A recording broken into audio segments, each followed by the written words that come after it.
आणि आता बातमीपत्रामध्ये पाहणार आहोत 25 मिनिटात 50 बातम्या वेगवान स्वरूपात सुरुवात करूयात। देशातील अनेक राज्यांमध्ये पाऊस आणि पुरामुळे जनजीवन विस्कळीत झालेलं आहे। मुंबईमध्ये मुसळधार पावसामुळे काही भागात पाणी तुंबलं असून 24 तासांसाठी ऑरेंज अलर्ट जारी करण्यात आलाय। तर जम्मू काश्मीर आणि झारखंडमध्ये अतिवृष्टीचा इशारा देण्यात आलाय।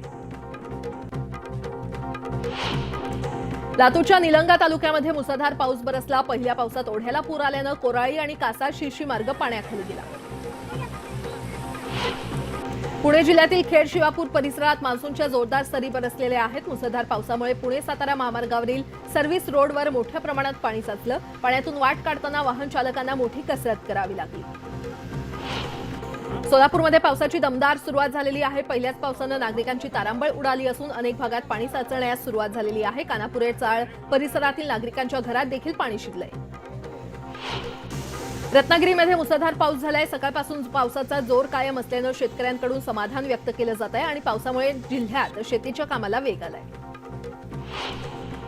हिंगोलीतील अनेक भागात मध्यरात्रीपासून मुसळधार पावसानं हजेरी लावली। अनेक गावातील विद्युत पुरवठा खंडित झालाय। मात्र पावसाच्या आगमनामुळे शेतकऱ्यांना मोठा दिलासा मिळालाय। छत्रपती संभाजीनगरमध्ये अनेक ठिकाणी पावसाच्या सरी बरसल्यानं शेतकरी सुखावलाय। पावसामुळे खोळंबलेल्या पेरण्यांना वेग येणार आहे, तर नागरिकांना उकाड्यापासून देखील दिलासा मिळालाय। जुन्या पुणे मुंबई महामार्गावर निगडी येथे केमिकलनं भरलेला टँकर उलटल्यानं मोठी वाहतूक कोंडी झाली। पोलीस आणि अग्निशमन दलाचे जवान घटनास्थळी दाखल झाले असून टँकर बाजूला हटवण्याचं काम सुरू आहे। मावळ तालुक्यामध्ये पावसाला सुरुवात झाली आहे। अनेक धरणांनी तळ गाठल्यानं पिण्याच्या पाण्याचा प्रश्न निर्माण झाला होता। मात्र आता पाऊस सुरू झाल्यानं पाण्याचा प्रश्न मिटलाय। जळगावच्या भडगाव तालुक्यात खरीप हंगामाच्या पीक पेरण्यांसाठी मशागतीची कामं जोमात सुरू आहेत। पाऊस लांबल्यामुळे पेरण्या रखडल्यात आणि त्यामुळे शेतकरी चिंतेत आहेत। बीडच्या अंबेजोगाईतील शिवारांमध्ये गोगलगाई आल्यामुळे शेतकऱ्यांची चिंता वाढली आहे। गेल्या वर्षी शंखी गोगलगाईनं शेकडो हेक्टरवरील पीक नष्ट केलं होतं आणि त्यामुळे शेतकऱ्यांनी बांध स्वच्छ ठेवावेत। बांधावर 5 इंच रुंदीची चुनापट्टी मारावी असं आवाहन करण्यात आलंय। गोंदिया जिल्ह्यामध्ये पावसाला सुरुवात झाली आहे। पावसाच्या आगमनामुळे बळीराजा सुखावला असून बियाणं आणि खतांच्या खरेदीसाठी कृषी केंद्रावर शेतकऱ्यांनी गर्दी केली आहे। बीड जिल्ह्यात 2 वर्षांपासून पंतप्रधान शेतकरी सन्मान योजनेची नवीन नोंदणी बंद आहे आणि त्यामुळे अनेक शेतकरी लाभापासून वंचित आहेत। हे पोर्टल तात्काळ सुरू करण्याची मागणी बीडमधील शेतकऱ्यांनी केली आहे। जळगावच्या कानळदा रोडवर विनापरवाना रासायनिक खतं आणि कीटकनाशकांची विक्री करणाऱ्यांचा पर्दाफाश करण्यात आलाय। जळगाव पोलिसांनी 5 जणांविरोधात गुन्हे दाखल केले असून 15,43,000चा मुद्देमाल जप्त करण्यात आलाय। गोंदियात मार्केट फेडरेशननं खरेदी केलेलं 7,000 क्विंटल धान गोदामातून गायब झालं आणि या प्रकरणी गोरेगाव तालुक्यातील 3 संस्था रडारवर असून दोषींवर कठोर कारवाईचा इशारा देण्यात आलेला आहे। वाशिममध्ये कार्ली उपकेंद्राला टाळं ठोकत शेतकऱ्यांनी ठिय्या आंदोलन केलं। 12हून अधिक गावांचा वीजपुरवठा वारंवार खंडित होत असल्यानं शेतकरी आक्रमक झाले। सप्तशृंगी यात्रेवेळी बस सेवेतून भरघोस उत्पन्न मिळवणारा धुळे एसटी विभाग आता पंढरपूर यात्रेसाठी सज्ज झालाय। आषाढी एकादशी निमित्त धुळ्यातून पंढरपूरसाठी तब्बल 300 यात्रा स्पेशल बस सोडण्यात येणार आहेत। पश्चिम बंगालच्या बांकुडा इथे 2 मालगाडींचा अपघात झालेला आहे आणि एका मालगाडीनं दुसऱ्या मालगाडीला धडक दिली। या अपघातानंतर 12 डबे रुळावरून घसरले। बकरी ईद 4 दिवसांवर येऊन ठेपली असून ईदच्या पार्श्वभूमीवर मालेगाव बाजार समितीच्या आवारात बोकड बाजार भरला आहे आणि मुस्लिम बांधव बोकड खरेदीसाठी मोठी गर्दी करत असून 30,000 ते 1.5 लाखांपर्यंत बोकड खरेदी केली जाते। पालघरमध्ये मेगा ब्लॉकमुळे आज अप मार्गावरील 3 तर डाऊन मार्गावरील 3 अशा 6 गाड्या रद्द करण्यात आलेल्या आहेत आणि त्यामुळे पालघरहून मुंबईकडे जाणाऱ्या चाकरमान्यांची गैरसोय होणार आहे। पालघर जिल्हा परिषदेच्या शाळांमध्ये शिकणाऱ्या विद्यार्थ्यांना लिहिता वाचता न आल्यास संबंधित शाळेतील शिक्षकांवर थेट कारवाई केली जाणार आहे। शिक्षण विभागाचा भोंगळ कारभार वारंवार समोर येत असल्यानं लेखन वाचन प्रकल्प प्रभावीपणे राबवण्यासाठी हा निर्णय घेण्यात आलाय। अहमदनगरमध्ये कुकडीच्या पाण्यावरून संघर्ष पेटण्याची शक्यता आहे। नगर जिल्ह्याला त्यांच्या हक्काचं पाणी मिळालं पाहिजे असं खासदार सुजय विखे पाटलांनी म्हटलंय आणि ज्या पक्षाचे लोक कुकडी पाणी प्रश्नावरून टीका करतायत त्याच पक्षाचे लोक इथे लोकप्रतिनिधी आहेत। मग जनतेला पाणी मिळावं म्हणून तुम्ही तुमच्याच लोकप्रतिनिधी विरोधात भूमिका घेणार का असा सवाल देखील त्यांनी उपस्थित केलाय। सांगलीमध्ये काँग्रेसचा महानिर्धार मेळावा पार पडणार आहे। कर्नाटकचे मुख्यमंत्री सिद्धरामय्या या मेळाव्याला उपस्थित राहणार असून त्यांच्या भव्य सत्कार करण्यात येणार आहे आणि या निमित्तानं काँग्रेसकडून आगामी लोकसभेचं रणशिंग फुंकण्यात येणार आहे।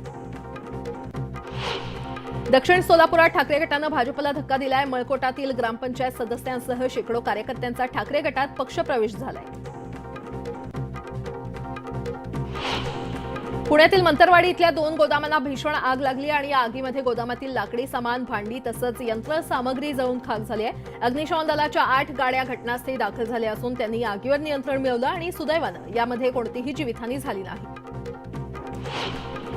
जम्मू काश्मीरहून बेपत्ता झालेली जरीना अहमद दापोलीमध्ये आढळलेली आहे। कुपवाड पोलिसांना माहिती मिळताच तिला दापोलीमध्ये ताब्यात घेण्यात आलं। दरम्यान दापोली पोलिसांनी तिची काश्मीरला रवानगी केली आहे। छत्रपती संभाजीनगरच्या गंगापूरमध्ये अल्पवयीन मुलीवर लैंगिक अत्याचार झाले आणि या प्रकरणी आरोपीला तात्काळ अटक करण्यात आली असून पोक्सो अंतर्गत गुन्हा दाखल करण्यात आलाय। बीडच्या आष्टी तालुक्यातील कत्तलखान्यावर कारवाई करण्यात आली आहे। 172 गुरांची कत्तल करण्यात आल्याचं तपासात समोर आलं आणि या प्रकरणी आरोपी मुनीर कुरेशीवर गुन्हा दाखल झाला असून अधिक तपास घेतला जातोय। धुळ्यामध्ये विदेशी दारूची तस्करी करणाऱ्या टोळीचा पर्दाफाश करण्यात आलाय। स्थानिक गुन्हे शाखेनं धडक कारवाई केली असून 32 लाखांची विदेशी दारू जप्त केली आहे। देशातील बाजारात कापसाचे भाव स्थिर आहेत आणि सध्या कापसाची पुरवठा साखळीच अडचणीत असून कापसाला सध्या 6,800 ते 7,400 रुपये इतका भाव मिळतोय। आंतरराष्ट्रीय बाजारामध्ये सोयाबीन दरात मोठी घट झाली असली तरी देशातील सोयाबीन बाजार स्थिर आहे। देशामध्ये सोयाबीनला 4,600 ते 5,100 रुपये भाव मिळतोय।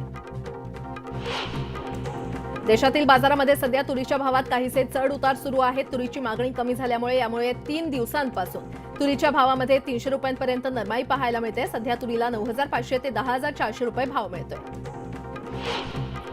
देशातील बाजारामध्ये हळदीच्या भावात मागील काही दिवसांपासून सुधारणा दिसते। हळदीला मागणी वाढल्यानं दरात वाढ झाली आणि वायद्यांमध्ये हळदीनं 9,000चा टप्पा पार केला असून हळदीला सरासरी 7,000 ते 7,500 रुपये भाव मिळतोय। देशातील बाजारात मक्याचे भाव सध्या दबावात आहेत। रब्बीतील मक्यासाठी 1,962 रुपये हमी भाव होता, पण बाजारामध्ये 1,750 ते 1,850 रुपयानं मका विकला जातोय। राज्यभरात गाजलेल्या शिक्षक पात्रता परीक्षा घोटाळ्याप्रकरणी राज्य परीक्षा परिषदेनं कारवाई सुरू केलेली आहे। बीड जिल्ह्यातील 2018-19 मध्ये टीईटी उत्तीर्ण झालेल्या 76 उमेदवारांची प्रमाणपत्र रद्द केली असून या कारवाईमुळे शिक्षण क्षेत्रामध्ये खळबळ उडाली आहे। केंद्रीय मंत्री रावसाहेब दानवे यांनी पुण्यामध्ये वडगाव मावळचे ग्रामदैवत पोटोबा महाराजांचं दर्शन घेतलं। मोदी @9 महाजनसंपर्क अभियानाअंतर्गत ते पुण्यामध्ये आले होते आणि या कार्यक्रमापूर्वी पोटोबा महाराजांचं दर्शन घेत मावळचा खासदार भाजपचा अशी पूजा त्यांनी केली। मुख्यमंत्री एकनाथ शिंदे यांनी 3 दिवस दरेमध्ये मुक्काम केला आणि यावेळी त्यांनी कांदाटी खोऱ्यातील पिंपरी गावात राहणाऱ्या विठ्ठल गोरे या वृद्ध दाम्पत्याची भेट घेतली। यावेळी मुख्यमंत्री शिंदेंनी त्या दोघांचीही विचारपूस करून त्यांची सर्व जबाबदारी स्वीकारली। या कुटुंबाला कोणताही आधार नसल्यामुळे योजनेतून घरकुल मंजूर करावं अशी सूचना देखील त्यांनी अधिकाऱ्यांना केली। आगामी निवडणुकांच्या पार्श्वभूमीवर भाजप ऍक्टिव्ह मोडवर असून केंद्रीय राज्यमंत्री रावसाहेब दानवे यांनी मावळचा दौरा केला। यावेळी भाजप जिल्हाध्यक्ष गणेश भेगडे यांनी मावळ लोकसभेवर भाजपचा दावा केलाय। लोकसभा निवडणूक तिकीट वाटपाच्या वेळी मावळ लोकसभा मतदारसंघ भाजपच्या वाट्याला हवा असं त्यांनी म्हटलंय। तर शिवसेना खासदार श्रीरंग बारणे यांना मावळमध्ये विरोध होऊ लागलाय आणि त्यामुळे आगामी लोकसभा निवडणुकीमध्ये भाजप आणि शिवसेनेमध्ये तिकीट वाटपात मोठी चुरस पाहायला मिळणार आहे। कर्नाटकचे मुख्यमंत्री सिद्धरामय्या आज सांगली दौऱ्यावर आहेत। या ठिकाणी त्यांचा सत्कार केला जाणार असून आगामी विधानसभा आणि लोकसभा निवडणुकीच्या पार्श्वभूमीवर काँग्रेसकडून शक्ती प्रदर्शन केलं जाणार आहे। अमळनेर तालुक्यातील शेतकरी दुहेरी संकटात सापडलेला आहे। जूनचा शेवटचा आठवडा आला तरी पावसाची लक्षणं दिसत नसल्यानं शेतकरी चिंतेत आहेत। 2 दिवसात पाऊस न पडल्यास शेतकऱ्यांना पीक पद्धत बदलावी लागेल, तर दुसरीकडे कापसाला भाव मिळत नसल्यानं शेतकऱ्यांनी घरात कापूस साठवून ठेवलाय आणि त्यामुळे राखून ठेवलेल्या कापसाची प्रतवारी खराब होत चालल्यानं शेतकऱ्यांची चिंता वाढली आहे।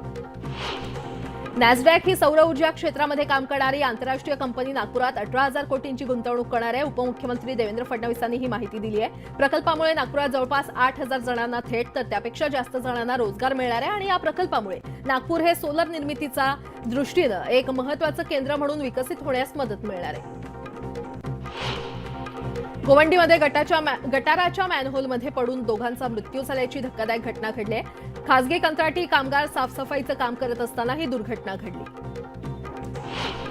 छत्रपती संभाजीनगर स्मार्ट सिटी अंतर्गत घेतलेल्या सर्व्हेलन्स ड्रोनचं लाईव्ह प्रात्यक्षिक पोलीस आयुक्तालय स्थित कमांड आणि कंट्रोल सेंटर इथे झालं। यावेळी पोलीस आयुक्त मनोज लोहिया देखील उपस्थित होते। स्मार्ट सिटी प्रकल्प अंतर्गत 5 ड्रोन घेण्यात आले असून त्यातील 3 ड्रोन हे शहर पोलीस विभागासाठी तर उर्वरित 2 ड्रोन मनपासाठी वापरण्यात येणार आहेत।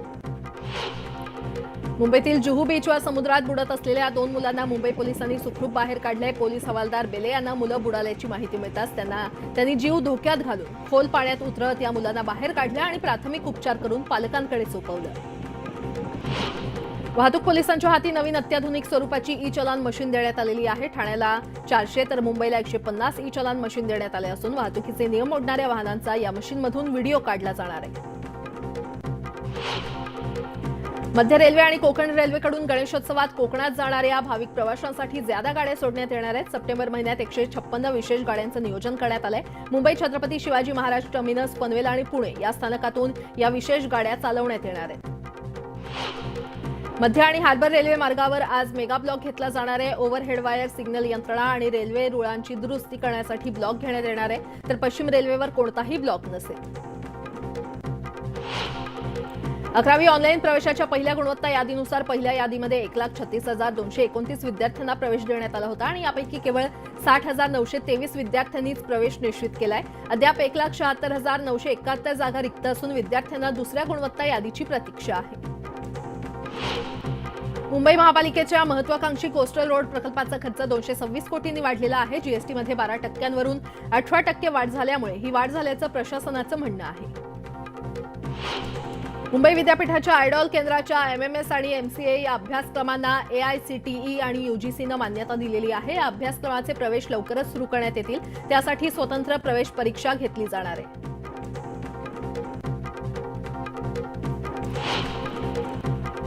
ठाणे जिल्ह्यातील जल आणि वायू प्रदूषणाला 3016 कारखाने कारणीभूत असून त्यांचा रेड झोनमध्ये समावेश करण्यात आलेला आहे। यामध्ये ठाणे शहर आणि तालुक्यातील सर्वाधिक 1836 कारखान्यांचा समावेश आहे। या कारखान्यांचा प्रदूषण निर्देशांक 60 पेक्षा अधिक असल्याची धक्कादायक माहिती उघडकीस आली आहे।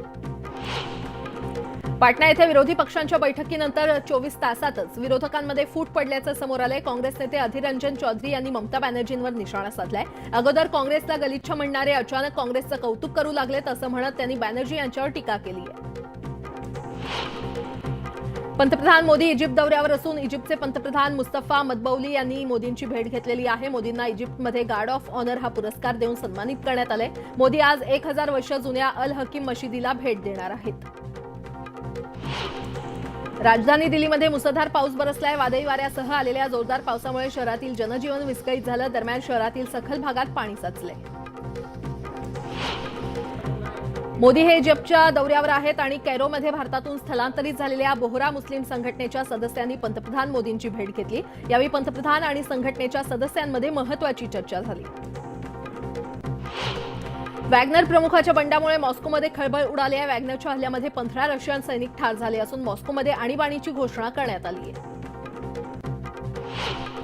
रशिया लष्कराविरोधात बंड उभारलेल्या वॅग्नर ग्रुपचा प्रमुख येवजेनी प्रिगोझिन विरोधातील सर्व आरोप रद्द करण्यात आलेत। मॉस्कोच्या दिशेनं निघालेला वॅग्नर ग्रुपचा मोर्चा रोखण्यात आल्याचं प्रिगोझिन यांच्याकडून जाहीर करण्यात आलं आणि त्यानंतर त्यांच्या विरोधातील देशद्रोहाचे आरोप रद्द करण्यात आले।